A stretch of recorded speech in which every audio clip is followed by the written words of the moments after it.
ಎಲ್ಲರಿಗೂ ನಮಸ್ಕಾರ. Welcome to Samruddhi garden. ಇವತ್ತು ನಮ್ಮ ಮನೇಲಿ ಹುಳಿ ಮಜ್ಜಿಗೆ ಇತ್ತು. ಅದನ್ನು ನಮ್ಮ ಮನೇಲಿ ಕರಿಬೇವಿನ ಗಿಡ 4 ಗಿಡ ಇದೆ. ಅದಕ್ಕೆ ಸ್ವಲ್ಪ ಹಿಂಗೆ ಮಿಕ್ಸ್ ಮಾಡಿ ಹಾಕೋಣ ಅಂದ್ಬಿಟ್ಟು ರೆಡಿ ಮಾಡ್ತಾಯಿದ್ದೀನಿ. ಇದೊಂದು 4-5 ದಿನದಿಂದ ಮಜ್ಜಿಗೆ ಮಾಡಿಟ್ಟಿದ್ದೆ, ಚೆನ್ನಾಗಿ ಹುಳಿ ಬರಲಿ ಅಂತ. ಚೆನ್ನಾಗಿ ಹುಳಿ ಬಂದಿತ್ತು. ಅದಕ್ಕೆ ಸ್ವಲ್ಪ ಹಿಂಗನ್ನ ಮಿಕ್ಸ್ ಮಾಡಿಬಿಟ್ಟು ಎಲ್ಲ ಗಿಡಕ್ಕೂ ಹಾಕ್ತಾಯಿದ್ದೀನಿ. ಹಿಂಗೆ ಹಾಕೋದ್ರಿಂದ ಚೆನ್ನಾಗಿ ಸ್ಮೆಲ್ ಬರುತ್ತೆ. ತುಂಬ ಚೆನ್ನಾಗಿ ಎಷ್ಟು ದೂರದವರೆಗೂ ಸ್ಮೆಲ್ ಬರುತ್ತೆ ಗೊತ್ತಾ, ಅಷ್ಟು ಚೆನ್ನಾಗಿ ಸ್ಮೆಲ್ ಬರುತ್ತೆ. ಇದನ್ನು ನಾನು ಸುಮಾರು ಸಲ ಹಾಕಿದ್ದೀನಿ. ಒಂದು 15 ದಿವಸಕ್ಕೊಂದ್ಸಲ, ಒಂದು ತಿಂಗಳಿಗೊಂದ್ಸಲ ಹಾಕ್ತಾಯಿದ್ದೀನಿ. ನೋಡಿ ಎಷ್ಟು ಚೆನ್ನಾಗಿ ಬಂದೈತೆ ಗಿಡ. ಸ್ಮೆಲ್ ತುಂಬ ಚೆನ್ನಾಗೈತೆ. ಇವಾಗ ಗಿಡಗಳಿಗೆ, ಹೂವಿನ ಗಿಡಗಳೆಲ್ಲ ಒಂದು ಲಿಕ್ವಿಡ್ ಫರ್ಟಿಲೈಸರ್ ಮಾಡ್ತಾಯಿದ್ದೀನಿ. ಮಗ್ಗಳು ನೋಡಿ ಎಷ್ಟು ಚೆನ್ನಾಗಿ ಬಂದೈತೆ. ಎಲೆಗಳೇ ಇಲ್ಲ, ಮಗ್ಗು ಅಷ್ಟೊಂದು ಬಂದೈತೆ. ಒಂದೊಂದು ಗಿಡಕ್ಕೆ 4-5 ಮಗ್ಗು ಬಂದೈತೆ. ಅದೇನು ಫರ್ಟಿಲೈಸರ್ ಅಂತ ನಾನು ಇವಾಗ ತೋರಿಸ್ತಾ ಇದ್ದೀನಿ. ಬಾಳೆಹಣ್ಣು ಸಿಪ್ಪೆ ಎಲ್ಲ ನಾನು ಸಂಗ್ರಹಿಸಿಟ್ಟಿದ್ದೆ, ಫ್ರಿಜ್ಜಲ್ಲಿಟ್ಟಿದ್ದೆ. ಒಂದು ಆಪಲ್ಲು ಹಾಳಾಗ್ಬಿಟ್ಟಿತ್ತು, ಅದನ್ನು ಹಾಗೆ ಇಟ್ಟಿದ್ದೆ. ಅದನ್ನೆಲ್ಲ ಚಿಕ್ಕದಾಗಿ ಕಟ್ ಮಾಡ್ಕೊಂಡು ಮಿಕ್ಸಿಗೆ ಹಾಕೊಂಡು ರುಬ್ಕೋಬೇಕು. ಇದನ್ನು ಹಾಕೋದ್ರಿಂದ ಗಿಡಗಳಲ್ಲಿ ರೂಟ್ ಚೆನ್ನಾಗಿ ಬೆಳೆಯುತ್ತೆ ಮತ್ತು ಬೇರೆಲ್ಲ ಸ್ಟ್ರಾಂಗ್ ಆಯ್ತದೆ. ಮಣ್ಣಿನ ಫಲವತ್ತತೆಯೂ ಜಾಸ್ತಿ ಆಗುತ್ತೆ. ಬಾಳೆಹಣ್ಣು ಸಿಪ್ಪೆನ ನಾವು ಹಿಂಗೆ ರುಬ್ಬಾಕಿಲ್ಲ ಅಂದರೆ ಇದನ್ನು ಬಿಸಿಲಲ್ಲಿ ಒಣಗಿಸ್ಬಿಟ್ಟು ಚಿಕ್ಕದಾಗಿ ಕಟ್ ಮಾಡಿಬಿಟ್ಟು ಮಿಕ್ಸಿಲಿ ಪೌಡ್ರ್ ಮಾಡಿ ಇಟ್ಕೊಂಡು, ಇದು ಮತ್ತು ಮೊಟ್ಟೆ ಸಿಪ್ಪೆ ಎಲ್ಲ ಮಿಕ್ಸಿಲಿ ಪೌಡ್ರ್ ಮಾಡಿ ಇಟ್ಕೊಂಡು, ಟೀ ಪುಡಿ 3 ಮಿಕ್ಸ್ ಮಾಡಿಬಿಟ್ಟು ಎಲ್ಲ ಗಿಡಕ್ಕೂ ಒಂದೊಂದು ಸ್ಪೂನ್ ಹಾಕೋದ್ರಿಂದ ಮಣ್ಣಿನ ಫಲವತ್ತತೆ ಚೆನ್ನಾಗಿ ಬರುತ್ತೆ. ಆಮೇಲೆ ಗಿಡನೂ ಬುಷಿಯಾಗಿ ಬೆಳೆಯುತ್ತೆ. ಬೇಕಾದ್ರೆ ಒಂದು ಸಲ ಟ್ರೈ ಮಾಡಿ ನೋಡಿ. ನಾನು ಸುಮಾರು ಸಲ ಹಾಕಿದ್ದೀನಿ ಇದನ್ನು. ಇನ್ನೊಂದು ಸಲ ಅದನ್ನು ತೋರಿಸ್ತೀನಿ, ಪೌಡ್ರ್ ಹಾಕೋದನ್ನು ವೀಡಿಯೋ ಮಾಡಿ ಹಾಕ್ತೀನಿ.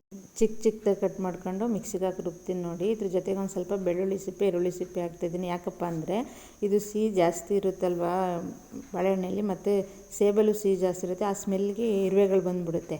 ಅದರಿಂದ ನಾನು ಈರುಳ್ಳಿ ಸಿಪ್ಪೆ, ಬೆಳ್ಳುಳ್ಳಿ ಸಿಪ್ಪೆ ಹಾಕಿ ರುಬ್ಕೋತಾ ಇದ್ದೀನಿ. ಈರುಳ್ಳಿ ಸಿಪ್ಪೆ, ಬೆಳ್ಳುಳ್ಳಿ ಸಿಪ್ಪೆ ಹಾಕೋದ್ರಿಂದ ಅದ್ರ ವಾಸನೆಗೆ ಬರಲ್ಲ ಇರುವೆಗಳು. ಅದರಿಂದ ಅದನ್ನು ಹಾಕಿ ರುಬ್ತಾಯಿದ್ದೀನಿ ನೋಡಿ. ಈ ಥರ ರುಬ್ಕೋಬೇಕು ನೈಸಾಗಿ ರುಬ್ಕೊಂಡು ಅದನ್ನು ಬೇರೆ ಬಕೆಟ್ಗೆ ಹಾಕ್ಕೊಂಡು ಒಂದು ಸ್ವಲ್ಪ ನೀರು ಮಿಕ್ಸ್ ಮಾಡ್ಕೊಂಡು ಚೆನ್ನಾಗಿ ಮಿಕ್ಸ್ ಆಗಲಿ ಅಂದ್ಬಿಟ್ಟು ಚೆನ್ನಾಗಿ ಮಿಕ್ಸ್ ಮಾಡ್ಕೊತೀನಿ ಚಿಕ್ಕ ಬಕೆಟ್ಗೆ ಹಾಕ್ಕೊಂಡು.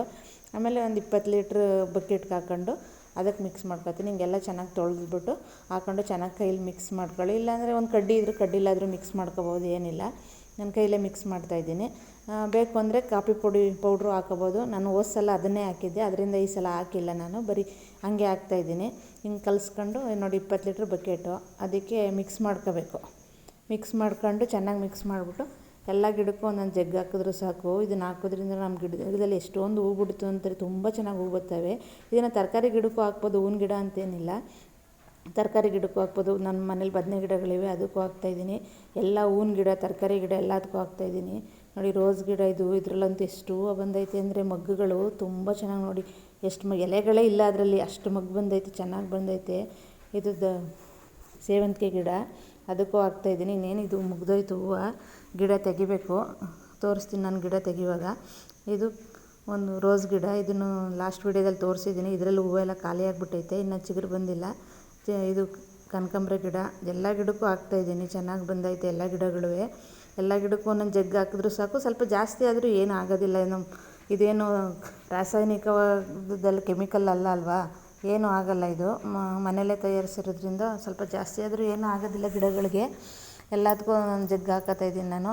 ಅದು 20 ಕನಕಾಂಬರ ಗಿಡಗಳಿಗೆ, ಸೇವಂತಿಗೆ ಗಿಡಕ್ಕೆ, ಎಲ್ಲ ಗಿಡಕ್ಕೂ ಹಾಕ್ತಾಯಿದ್ದೀನಿ. ನಿಮ್ಮ ಮನೇಲಿ ಗಿಡಗಳು ಜಾಸ್ತಿ ಇದ್ದರೆ ಜಾಸ್ತಿ ಹಾಕೊಳ್ಳಿ, ನಮ್ಗೆ ಇದೇ ಸಾಕು. ಇದು ಒಂದು ಗುಂಡು ಬದನೆಕಾಯಿ ಗಿಡ. ನಾನು ಇದನ್ನು ನಮ್ಮ ತೋಟದಲ್ಲಿ ಮೊದಲು ನೆಟ್ಟ ಗಿಡನೇ ಇದು ಸುಮಾರು ಕಾಯಿ ಬಿಡ್ತು. ಮಧ್ಯ ಸ್ವಲ್ಪ ಹುಳ ಆಗಿಬಿಟ್ಟಿತ್ತು, ನಾನು ಕಟ್ ಮಾಡಿಬಿಟ್ಟಿದ್ದೆ. ಇದನ್ನು ಕಟ್ ಮಾಡಿಬಿಟ್ಟು ಮತ್ತೆ ಅಷ್ಟು ಚಿಗುರಿ ಇರೋದದು, ಚಿಗುರಿ ಮತ್ತೆ ಕಾಯಿ ಬಿಡ್ತೈತೆ. ಇದು ಗಣಗಲೆ ಗಿಡ, ನಾನು ಲಾಸ್ಟ್ ವಿಡಿಯೋದಲ್ಲಿ ತೋರಿಸಿದ್ದೆ ನಿಮಗೆ. ಹುಳ ಆಗ್ಬಿಟ್ಟೆಲ್ಲ ತಿನ್ಕೊತೈತೆ ಅಂತ. ಗಿಡ ನೋಡೋಕ್ಕೆ ಚೆನ್ನಾಗೈತೆ, ಆದರೆ ಮೇಲೆ ಹುಳಾಗ್ಬಿಟ್ಟೈತೆ. ನೋಡಿ ಅವಾಗವಾಗ ತೆಗ್ದಾಕ್ತಾನೆ ಇರಬೇಕು, ಇಲ್ಲಾಂದರೆ ಎಲ್ಲ ಚಿಗುರೆಲ್ಲ ಮೇಯ್ಕೊಳ್ಳುತ್ತೆ. ಇದರಲ್ಲಂತೂ ಹೊಸಿ ಮಗ್ಬಿಟ್ಟಿಲ್ಲ. ಗಣಗಲೆ ಗಿಡದಲ್ಲಿ ಹುಳ ಆಗಿರೋದಕ್ಕೆ ಒಂದು ಲಿಕ್ವಿಡ್ ಸ್ಪ್ರೇ ಮಾಡಿದ್ದೆ. ಅದನ್ನು ಲಾಸ್ಟ್ ವೀಡಿಯೋದಲ್ಲಿ ಯಾರು ಹೋಗಿ ನೋಡಿಲ್ಲ, ನೋಡಿ ಅದನ್ನು ಎಲ್ಲರೂ ಸಬ್ಸ್ಕ್ರೈಬ್ ಮಾಡ್ಕೊಂಡು ವೀಡಿಯೋ ನೋಡಿ. ಹಾಗೇ ನೋಡ್ತಾ ಇದ್ದೀರಾ, ಸಬ್ಸ್ಕ್ರೈಬ್ ಮಾಡಿಕೊಂಡು ಒಂದು ಲೈಕ್ ಕೊಡಿ, ಸಪೋರ್ಟ್ ಮಾಡಿ. ನನಗೆ ಎಲ್ಲ ಗಿಡಕ್ಕೂ ಹಾಕ್ತಾಯಿದ್ದೀನಿ. ಇದು ಒಂದು ಸುತ್ತಿನ ಗಣಗಲೆ ಗಿಡ, ಸಿಂಗಲ್ ಪೆಟಲು. ಇದು ನರ್ಸರಿಯಿಂದ ತಂದಾಕಿದೆ. ಇದನ್ನು ತಂದು 6 ತಿಂಗಳಾಯಿತು. ಸ್ಟಾರ್ಟಿಂಗಲ್ಲಿ ಸ್ವಲ್ಪ ಹೂವು ಬಿಡ್ತು, ಯಾಕೋ ಗೊತ್ತಿಲ್ಲ. ಅದು ಗಿಡನೂ ಬೆಳೀತಾ ಇಲ್ಲ, ಹೂವನ್ನು ಬಿಡ್ತಾ ಇಲ್ಲ. ಎಷ್ಟಿತ್ತು ಅಷ್ಟೇ ಐತೆ. ನೀವು ನರ್ಸರಿಯಿಂದ ತರುವಾಗ ಯಾವುದೇ ಗಿಡನಾದರೂ ಸರಿನೇ ನೋಡ್ಕೊಂಡು ತಗೊಬನ್ನಿ. 2-3 ಕಡ್ಡಿಗಳಿರುವಂಥದ್ದನ್ನ ನೋಡ್ಕೊಂಡು ಖುಷಿಯಾಗಿರೋದನ್ನ ತಗೊಬನ್ನಿ. ನಾನು ಅದನ್ನೇ ಹುಡುಕ್ತಾಯಿದ್ದೆ. ನಮ್ಮ ಮನೆಯವರು ಇದೇ ಸರಿ ಅಂದ್ಬಿಟ್ಟು, ಅವ್ರಿಗೂ ಗೊತ್ತಿಲ್ಲ. ಒಂದೇ ಕಡ್ಡಿ ಇದ್ದದನ್ನ ತಂದುಬಿಟ್ಟು ಉದ್ದಕ್ಕೆ ಹೋಗಿತ್ತು. ಅದು ಎಷ್ಟಿತ್ತು ಅಷ್ಟೇ ಐತೆ ಹೊರತು ಉದ್ದಕ್ಕೂ ಬೆಳೆದಿಲ್ಲ, ಹೂವನ್ನು ಬಿಟ್ಟಿಲ್ಲ, ಹಂಗೆ ಐತೆ.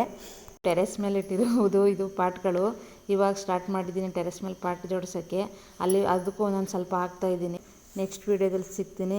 ಎಲ್ಲರೂ ಸಬ್ಸ್ಕ್ರೈಬ್ ಮಾಡ್ಕೊಂಡು ವಿಡಿಯೋ ನೋಡಿ. Thank you.